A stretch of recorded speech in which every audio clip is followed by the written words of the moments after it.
बांटा गया है। एक है हिमालयी नदियाँ, दूसरा है प्रायद्वीपीय नदियाँ। जो हिमालयी नदियाँ हैं इन्हें आगे 3 भागों में बांटा गया है, सिंधु नदी तंत्र, ब्रह्मपुत्र नदी तंत्र और गंगा नदी तंत्र।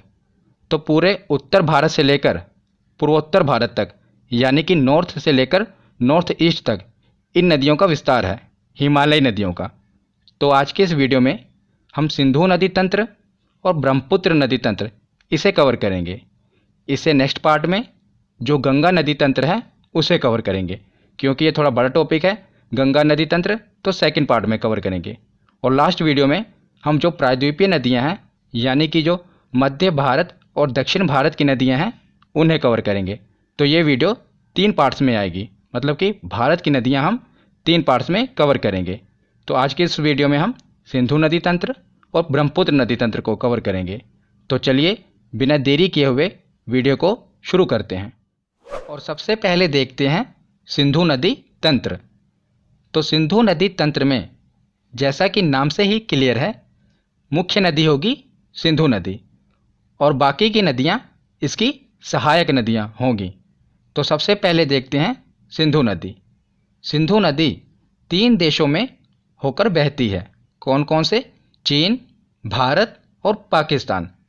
तो सिंधु नदी चीन के तिब्बत में मानसरोवर झील से निकलती है। तो ये चीन के तिब्बत में मानसरोवर झील से निकलती है और उसके बाद भारत के लद्दाख में एंटर करती है। तो फिर भारत के लद्दाख से होते हुए ये पाकिस्तान में जाती है और पाकिस्तान से गुजरते हुए अरब सागर में गिर जाती है। तो इसका उद्गम स्थल कहाँ हुआ? उद्गम स्थल क्या होता है? जहाँ से नदी की शुरुआत होती है। और मुहाना क्या होता है? जहाँ पर नदी खत्म होती है। तो सबसे पहले देखते हैं उद्गम स्थल। तो उद्गम स्थल है तिब्बत में मानसरोवर झील। याद रखिएगा, मानसरोवर झील से ये निकलती है। और मुहाना क्या है? कहाँ पर जाकर गिरती है? तो अरब सागर में। तो ये दोनों याद रखिएगा। तो उसके बाद है कि सिंधु नदी तंत्र में 2 नदियाँ तिब्बत से आती हैं। तो ये भी इम्पोर्टेंट है, क्योंकि जो बाकी नदियाँ हैं सिंधु नदी तंत्र की, वो भारत से निकलती हैं। पर 2 नदियाँ हैं जो भारत से बाहर चीन के तिब्बत से निकलती है। कौन कौन सी? एक तो खुद सिंधु नदी, ये भी मानसरोवर झील से निकल रही है, और दूसरी सतलुज नदी। तो ये भी देखिए, ये भी सा से शुरू हो रही है और ये भी सा से शुरू हो रहा है। मतलब कि सतलुज और सिंधु दोनों की शुरुआत सा से ही हो रही है। और एक है पहली नदी, मतलब कि सिंधु नदी तंत्र के सबसे ऊपरी नदी, और एक है सबसे लास्ट वाली नदी। ये दोनों नदियाँ भारत के बाहर मानसरोवर झील से निकलती हैं और बाकी की नदियाँ भारत से ही निकलती हैं। तो सिंधु नदी के दाएं तट पर भारत का लेह शहर स्थित है। कई बार ये क्वेश्चन पूछा जाता है कि किस नदी के तट पर कौन सा शहर स्थित है। तो जो लेह शहर स्थित है ये सिंधु नदी के दाएं तट पर स्थित है, याद रखिएगा। अब हमने सिंधु नदी के बारे में पढ़ लिया। एक बार हम इसकी सहायक नदियाँ मैप में देख लेते हैं, उसके बाद डिटेल में पढ़ेंगे। तो सबसे पहले देखते हैं झेलम नदी। तो सिंधु नदी यह सबसे ऊपर, उसके बाद इसकी सहायक नदी है झेलम नदी। तो झेलम नदी के बाद है चिनाब नदी। यही इसका सही क्रम है, याद रखिएगा। सबसे ऊपर है झेलम, उसके बाद है चिनाब, और उसके बाद है रावी नदी, उसके बाद है व्यास नदी, और सबसे लास्ट में है सतलुज नदी।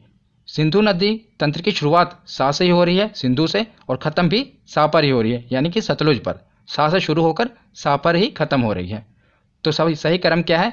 सबसे ऊपर है झेलम, फिर चिनाब, फिर रावी, व्यास और सतलुज। चिनाब नदी सिंधु नदी की सबसे बड़ी सहायक नदी है। कई बार ये क्वेश्चन एग्जाम में पूछा गया है कि चिनाब नदी सबसे बड़ी सहायक नदी है किसकी? सिंधु नदी की। तो ये सहायक नदियों में सबसे बड़ी बहन है, बाकी की इसकी छोटी बहनें हैं। तो बड़ी बहन का क्या काम होता है कि छोटी बहनों की उंगली पकड़कर उनको रास्ता दिखाना। तो यही काम इसका है। ये चिनाब नदी सबसे बड़ी बहन है, बाकी की बहनें इसमें मिल जाती हैं, इसकी उंगली पकड़ लेती हैं और ये उनको उसके मंजिल तक पहुंचाती है, यानी कि बड़ी बहन के हिसाब से ये उनको रास्ता दिखाती है। ये सब नदियाँ इनमें जाकर मिल जाती हैं, मतलब कि जो बाकी की नदियाँ हैं ये चिनाब में मिल जाती हैं और चिनाब जाकर सिंधु नदी में मिल जाती है। इस प्रकार जो पांचों की पांचों नदियाँ हैं ये सिंधु नदी में मिल जाती है। आशा करता हूँ आपको ये याद रहेगा। तो अब आगे देखते हैं। जैसा कि आप मैप में देख रहे हैं, ये जितनी भी नदियाँ हैं ये भारत होते हुए पाकिस्तान जा रही हैं। इसीलिए पाकिस्तान को ये डर सता रहा था कि कहीं भारत इन नदियों को रोक न दे। इसीलिए भारत और पाकिस्तान के मध्य एक समझौता हुआ जिसे कहते हैं सिंधु जल समझौता। ये क्या है, इसे देख लेते हैं। तो सिंधु नदी तंत्र के जल को लेकर भारत और पाकिस्तान के बीच 1960 में सिंधु जल समझौता हुआ जिसे कहते हैं इंडस रिवर ट्रीटी। तो इस संधि पर भारत के तत्कालीन प्रधानमंत्री जवाहरलाल नेहरू जी और पाकिस्तान के तत्कालीन राष्ट्रपति अयूब खान ने दस्तखत किए थे। ये दोनों, एक प्रधानमंत्री और दूसरे पाकिस्तान के राष्ट्रपति, इन्होंने हस्ताक्षर किए थे। इनके बीच हुआ था इंडस रिवर ट्रीटी। तो इस समझौते में क्या निर्णय लिया गया? जैसा कि आप जानते हैं सिंधु नदी तंत्र में कितनी नदियां हैं? तो 6 नदियां हैं। तो 6 नदियों में से 3 नदियों का अधिकार, मतलब कि 3 नदियों के पानी का अधिकार पाकिस्तान को दे दिया गया और 3 नदियों के पानी का अधिकार भारत को दे दिया गया। तो ये कौन कौन सी नदियां हैं, यही एग्जाम में पूछा जाता है। तो जो ऊपर वाली 3 नदियां हैं, सिंधु नदी, झेलम नदी और चिनाब नदी, इन तीनों नदियों के पानी के इस्तेमाल का अधिकार पाकिस्तान को दे दिया गया। और जो नीचे की 3 नदियां हैं, रावी, व्यास और सतलुज, इन तीनों नदियों का अधिकार भारत को दे दिया गया।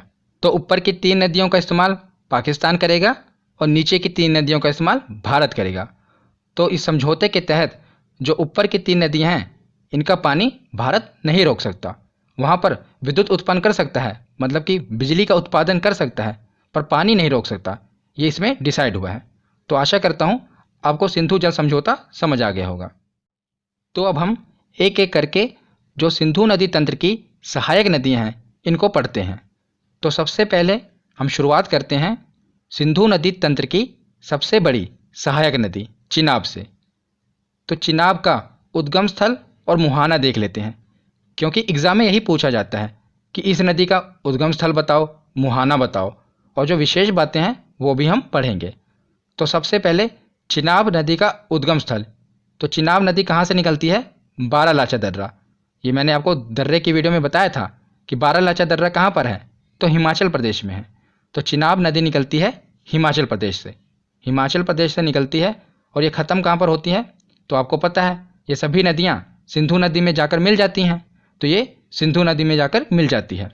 तो उसके बाद सिंधु नदी अरब सागर में गिर जाती है। तो याद रखिएगा ये बारालाचा दर्रा से निकलती है। और हिमाचल प्रदेश में चिनाब नदी को चंद्रभागा नदी के नाम से भी जानते हैं। तो इसे चंद्रभागा नदी क्यों कहते हैं? हिमाचल प्रदेश में 2 नदियां हैं, एक है चंद्र और दूसरी है भागा। तो ये दोनों नदियां जहां पर आकर मिलती हैं वहीं से चिनाब नदी शुरू होती है। तो इसीलिए इसे चंद्रभागा नदी कहते हैं, क्योंकि चिनाब नदी चंद्र और भागा दोनों से मिलकर बनी है, इसीलिए इसे चंद्रभागा नदी भी कहते हैं। और ये जब एग्ज़ाम में पूछा जाए, इसका हिंट याद रखना, ये दोनों चा से शुरू हो रही हैं। जितनी भी सिंधु नदी की सहायक नदियां हैं, इसी में से सिर्फ एक चिनाब नदी है जिसकी शुरुआत चा से होती है, और चंद्रभागा नदी की शुरुआत भी चा से होती है। तो ये एक हिंट है जिसे आप क्लिक करके याद रख पाएंगे कि चंद्रभागा नदी और चिनाब नदी दोनों एक ही हैं।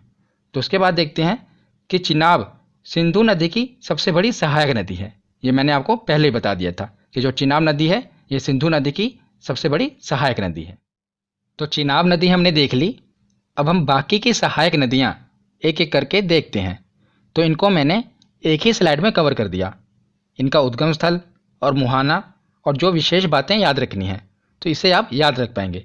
ज़्यादातर यही पूछा जाता है कि इनका उद्गम स्थल कौन सा है, क्योंकि मुहाना तो आपको पता ही है कि जितनी भी सहायक नदियाँ हैं ये चिनाब नदी में मिल जाएंगी और चिनाब नदी सिंधु नदी में मिल जाएगी। पर जो इसका उद्गम स्थल है ये इम्पोर्टेंट बनता है। तो हम एक एक करके देखते हैं। तो सबसे पहले देखते हैं झेलम नदी। तो झेलम नदी का उद्गम स्थल है बैरी नाग झील। तो मैंने झील वाली वीडियो में आपको बताया था कि जितनी भी नाग नागिन वाली झीलें हैं ये कहाँ पर हैं, तो ये हैं जम्मू कश्मीर में। तो झेलम नदी जम्मू कश्मीर के बैरी नाग झील से निकलती है और मुहाना चिनाब नदी है, ये तो आपको पता ही होगा। तो इसे आप याद कैसे रख पाएंगे कि बैरी नाग झील से झेलम नदी निकलती है? तो जैसा कि इस झील में लिखा है नाग, तो इसके पीछे है ना नाग। तो जो नाग नागिन है इनको कोई आम नदी नहीं झेल सकती, तो कोई ऐसी नदी हो जो इनको झेल पाए, तो इस नदी का नाम ही रख दिया गया झेलम। ये इतने नाग नागिनों को झेल रही है, इसीलिए इसका नाम पड़ गया झेलम नदी, क्योंकि ये बहुत से नाग नागिन को झेल रही है। एक तरीका है जिसे आप याद रख पाएंगे। तो ये भी याद रखना कि जो श्रीनगर है ये झेलम नदी के तट पर है। साथ ही साथ जो इम्पोर्टेंट बातें हैं वो मैं आपको बता रहा हूँ। तो श्रीनगर झेलम नदी के तट पर है, याद रखिएगा। तो झेलम नदी के बाद देखते हैं रावी नदी। तो रावी नदी निकलती है रोहतांग दर्रा से। रोहतांग दर्रा मैंने आपको दर्रे वाली वीडियो में बताया था, ये है हिमाचल प्रदेश में। और इसका मुहाना तो चिनाब नदी, ये तो आपको पता ही होगा। तो रावी नदी निकलती है रोहतांग दर्रे से। रोहतांग ये रा से शुरू हो रहा है, ये ऐसे हिंट है एक, याद रख लेना कि रा से ये भी है, रा से ये भी है। तो रोहतांग दर्रे से निकलती है रावी नदी। और जो लाहौर शहर है पाकिस्तान का, लाहौर बहुत ही फेमस शहर है लाहौर, ये रावी नदी के तट पर ही है। तो कई बार एग्जाम में पूछा जाता है कि लाहौर किस नदी के तट पर है, ये इंपॉर्टेंट है। तो ये है रावी नदी के तट पर, याद रखिएगा। तो झेलम और रावी ये हमने देख लिया। अब हम देखते हैं सतलुज। तो सतलुज नदी राकसताल जो कि मानसरोवर झील है तिब्बत में, वहाँ से निकलती है। तो मैंने आपको शुरुआत में बताया था कि दो नदियाँ हैं, एक तो सिंधु नदी और एक है सतलुज नदी। दोनों साथ से शुरुआत हो रही है, एक है पहली और एक है आखिरी। ये दोनों भारत के बाहर मानसरोवर झील से निकलती हैं। इसी प्रकार जो सतलुज नदी है वो कहाँ से निकल रही है, मानसरोवर झील के राकसताल से, याद रखिएगा।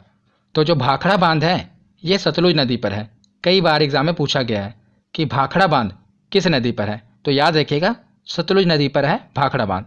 जितने भी बांध हैं इम्पोर्टेंट, मैं उस पर एक वीडियो लेकर आऊँगा, पर अभी आप देख लीजिए कि सतलुज नदी पर है भाखड़ा बांध। तो उसके बाद है व्यास नदी। ये सिंधु नदी तंत्र की आखिरी सहायक नदी है। तो याद रखिएगा रावी और व्यास दोनों का उद्गम स्थल रोहतांग दर्रा ही है, जो कि हिमाचल प्रदेश में है। कौन कौन सा, रावी और व्यास। इसे अगर मैं आपको एक हिंट बताऊं तो ये आप ऐसे याद रख सकते हैं, जैसा कि मैंने आपको बताया था कि रावी नदी कहाँ से निकलती है, तो रा से शुरू हो रही है रोहतांग दर्रे से। उसी प्रकार आप रावी लिख लीजिए, रावी ये कहाँ से निकल रही है, रोहतांग दर्रे से। तो रा से रावी हो गया और वा से व्यास हो गया, तो दोनों रोहतांग दर्रे से निकल रही हैं। रावी से ही आप क्लियर कर लेना, एक हिंट है, रावी नदी लिखेंगे तो दोनों रोहतांग दर्रे से निकल रही हैं। रा से रावी और वा से व्यास, दोनों कहाँ से निकल रही हैं, रोहतांग दर्रे से। तो व्यास नदी इकलौती ऐसी नदी है जो भारत में ही शुरू होती है और भारत में ही खत्म हो जाती है। तो ये सतलुज नदी में जाकर मिल जाती है और सतलुज नदी इसे चिनाब नदी में मिला देती है। तो याद रखिएगा ये भारत में ही शुरू होती है और भारत में ही खत्म हो जाती है। और सबसे ज़्यादा इम्पोर्टेंट है, पंजाब के हरिके क्षेत्र में सतलुज और व्यास का ये जहाँ पर संगम हो रहा है, यहीं से एक नहर निकलती है जिसे कहते हैं इंदिरा गांधी नहर। ये भारत की सबसे बड़ी नहर है, इसीलिए इम्पोर्टेंट है, याद रखिएगा। जहाँ पर सतलुज और व्यास का संगम हो रहा है, यहीं से निकलती है एक नहर जिसका नाम है इंदिरा गांधी नहर, और ये हमारे भारत की सबसे बड़ी नहर है। तो सिंधु नदी तंत्र के बाद अब देखते हैं ब्रह्मपुत्र नदी तंत्र। तो ब्रह्मपुत्र नदी भी तिब्बत के मानसरोवर झील के पास से निकलती है। तो तीन नदियां हो गईं जो मानसरोवर झील से निकलती हैं। कौन कौन सी, सिंधु, सतलुज और ये ब्रह्मपुत्र नदी। तो ये एग्ज़ाम में पूछा जाता है कि मानसरोवर झील से कौन सी तीन नदियां निकलती हैं। तो तीन नदियां हैं सिंधु, सतलुज और ब्रह्मपुत्र। तो यह तीन देशों से होकर बहती है ब्रह्मपुत्र नदी। कौन कौन से, चीन, भारत और बांग्लादेश। तो ये चीन के तिब्बत से निकलती है और भारत में यहाँ पर अरुणाचल प्रदेश में है नामचा बरवा पर्वत। मैंने आपको पर्वत वाली वीडियो में बताया था। तो यहाँ से टकराकर ये यू टर्न लेती है और भारत में प्रवेश करती है। तो भारत से होते हुए ये बांग्लादेश में जाती है और बांग्लादेश से ये सीधा बंगाल की खाड़ी में जाकर गिर जाती है। तो याद रखिएगा चीन, भारत और बांग्लादेश ये तीन देशों से होकर गुजरती है। और ब्रह्मपुत्र की कुल लंबाई है 2900 किलोमीटर। इसकी टोटल लंबाई 2900 किलोमीटर है, पर भारत में इसकी लंबाई है 916 किलोमीटर। और ब्रह्मपुत्र भारत की सबसे चौड़ी नदी है, याद रखिएगा यह सबसे चौड़ी नदी है भारत की। और ब्रह्मपुत्र नदी को अन्य नामों से जाना जाता है। मतलब इसके और भी नाम हैं और यही इम्पोर्टेंट है। तो तिब्बत में इसे जानते हैं यारलुंग सांगपो नाम से। तो तिब्बत में ब्रह्मपुत्र नदी को कहते हैं सांगपो नदी। और अरुणाचल प्रदेश में, जब ये अरुणाचल प्रदेश में एंटर करती है तो इसे कहते हैं दिहांग नदी। और यही नदी जब आगे बढ़कर असम में जाती है तो असम में कहते हैं ब्रह्मपुत्र नदी। और यही नदी जब आगे बांग्लादेश में जाती है तो वहाँ पर इसे कहते हैं जमुना नदी। तो इसके सभी नाम याद रखिएगा क्योंकि ये एग्ज़ाम में पूछे जाते हैं। तिब्बत में कहते हैं सांगपो, अरुणाचल में कहते हैं दिहांग, असम में कहते हैं ब्रह्मपुत्र और बांग्लादेश में कहते हैं जमुना। तो ब्रह्मपुत्र नदी के बारे में हमने पढ़ लिया। अब हम देखते हैं ब्रह्मपुत्र की सहायक नदियाँ। वैसे तो ब्रह्मपुत्र की बहुत सी सहायक नदियाँ हैं, पर जो इम्पोर्टेंट हैं मैंने वो कवर की हैं। यही ज़्यादातर एग्ज़ाम में पूछी जाती हैं। अगर आप ग्रुप डी की तैयारी कर रहे हैं या खलासी की तैयारी कर रहे हैं तो सीधा बस सहायक नदियाँ याद रख लीजिए, वही पूछा जाएगा कि कौन सी सहायक नदी ब्रह्मपुत्र की सहायक नदी है। पर अगर आप पीसीएस लेवल की तैयारी कर रहे हैं तो पीसीएस लेवल के एग्ज़ाम में ये भी पूछा जाता है कि कौन सी सहायक नदी दाईं ओर से आकर मिल रही है, कौन सी बाईं ओर से आकर मिल रही है। मैंने वो भी कवर किया है, तो दोनों मैं आपको याद कराऊंगा। तो सबसे पहले देखते हैं कि बाईं ओर से यानी कि लेफ़्ट साइड से कौन सी मिल रही है। तो ये तो आपका दाईं ओर होगा, पर नदी का ये बाईं ओर होगा। क्यों? क्योंकि नदी ऊपर से आ रही है नीचे की ओर। अगर आप अपने आप को ऊपर से नीचे की ओर देखेंगे तो ये आपका दाईं ओर होगा और ये बाईं ओर होगा। तो इसी प्रकार हम तो नदी के हिसाब से देखेंगे ना, नदी ऊपर से नीचे की ओर आ रही है तो ये नदी का बाईं ओर है और ये दाईं ओर है। तो सबसे पहले देखते हैं कि बाईं ओर आकर कौन कौन सी सहायक नदियाँ मिलती हैं। तो चलिए बाईं ओर से शुरू करते हैं। तो सबसे ऊपर है दिबांग नदी, उसके नीचे है लोहित नदी। और याद रखिएगा लोहित नदी को खूनी नदी भी कहते हैं। एग्ज़ाम में पूछा जाता है कि कौन सी नदी है जिसे खूनी नदी कहते हैं, वो है लोहित नदी। और दिबांग नदी और लोहित नदी दोनों इम्पोर्टेंट हैं, ज़्यादातर पूछी जाती हैं। उसके बाद है धनसिरी नदी और उसके बाद है कोपिली नदी। तो ये चारों नदियाँ ब्रह्मपुत्र की सहायक नदी हैं जो बाईं ओर से जाकर मिलती हैं। कौन कौन सी? दिबांग, लोहित, धनसिरी और कोपिली। तो इसे आप याद कैसे रखोगे ये मैं आपको एक कहानी से बताता हूँ। क्योंकि अगर आपको बाईं ओर वाली सहायक नदियाँ पता होंगी तो जो बाकी बची वो दाईं ओर से आएंगी। तो हम बाईं ओर वाली याद रखते हैं। तो चार नदियाँ हैं दिबांग, लोहित, धनसिरी और कोपिली नदी। तो कहानी क्या है कि जो ब्रह्मपुत्र नदी है ये भारत की सबसे चौड़ी नदी है। इसमें तैरना आसान नहीं है क्योंकि जो इसका प्रवाह है वो काफ़ी तेज होता है और काफ़ी चौड़ी नदी है। तो अगर किसी आदमी को जिसको स्विमिंग ना होती हो उसे इस नदी के पास ले जाया जाए और तैरने को कहा जाए तो उसका दिल जोर से धक धक करने लगेगा। वो डर जाएगा कि भाई मैं कैसे तैर पाऊँगा, इसमें तो बड़े बड़े जो स्विमर हैं वो भी तैर नहीं पाएंगे। तो याद रखिएगा उसका दिल धक धक करने लगेगा। उसी से हम याद रखेंगे। देखिए यह है दिबांग नदी और यह है लोहित, दोनों की शुरुआत हो रही है दिल। तो हो गया दिल, यह धनसिरी ध और आगे है कोपिली क। तो दिल धक, दिल धक से आप याद रखेंगे। ये तो आप याद रख लेंगे कि इसकी सहायक नदी हैं, पर अगर आपको ये याद ना रहा कि दाईं ओर से मिलती हैं तो कि बाईं ओर से मिलती हैं, ये कैसे याद रख पाएंगे। तो जो आपका दिल धक धक हो रहा है आप हाथ लगाइए, दाईं ओर हो रहा है या बाईं ओर। तो आपको पता चल गया होगा कि ये जो दिल है हमारा बाईं ओर है। तो इसे याद रख पाएंगे कि दिल धक धक हो रहा है तो बाईं ओर है दिल, तो ये बाईं ओर से मिलती हैं। तो ये आप याद रख लीजिएगा। तो उसके बाद देखते हैं अब हम दाईं ओर वाली नदियाँ। बाईं ओर वाली याद हो गई, अब दाईं ओर वाली देखते हैं। तो सबसे इम्पोर्टेंट है तिस्ता। तिस्ता नदी जो है ये चोलामू झील से निकलती है। झील वाली वीडियो में मैंने आपको बताया था कि जो चोलामू झील है ये भारत की सबसे ऊंची झील है, सिक्किम में है। तो वहीं से निकलती है तिस्ता नदी और वहाँ से आकर ये मिल जाती है ब्रह्मपुत्र नदी में।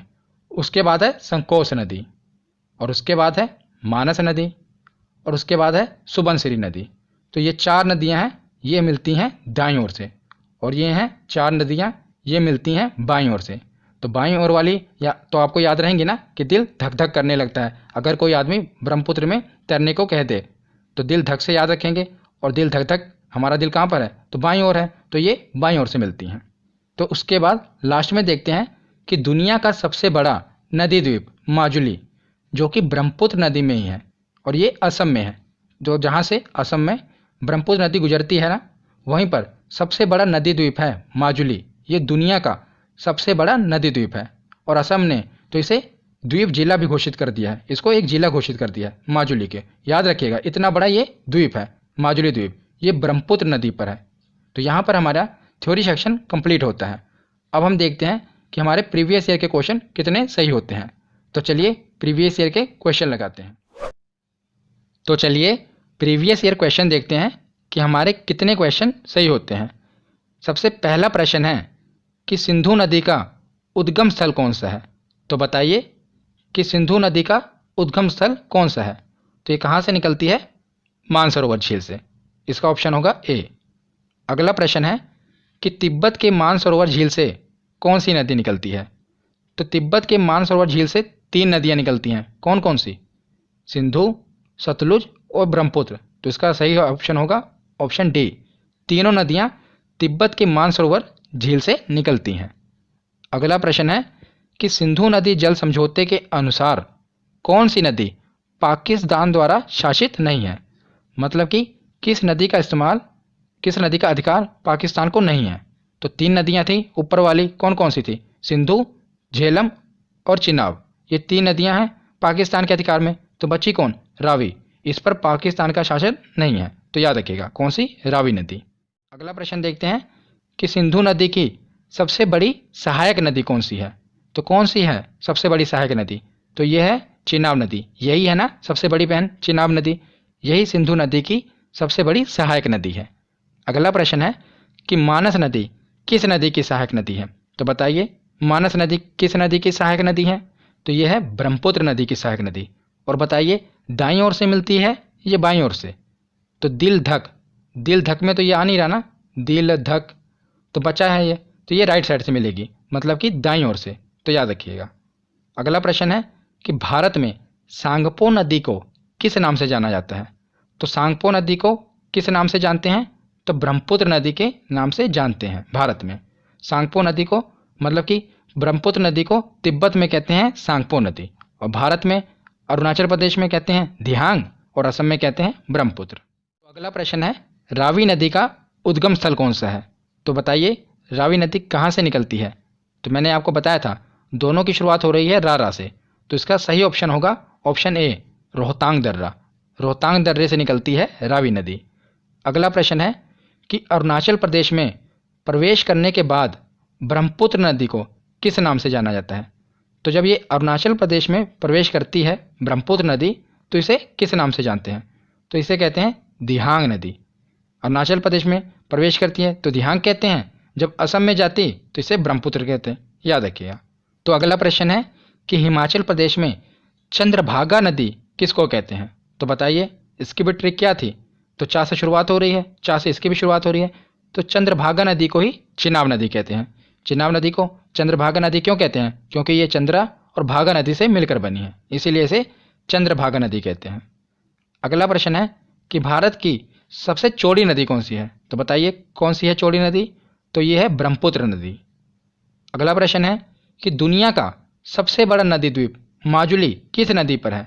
तो माजुली नदी द्वीप है ब्रह्मपुत्र नदी में। कहाँ पर, असम में। और आज की वीडियो का आखिरी प्रश्न है कि लाहौर किस नदी के तट पर है। तो लाहौर किस नदी के तट पर है।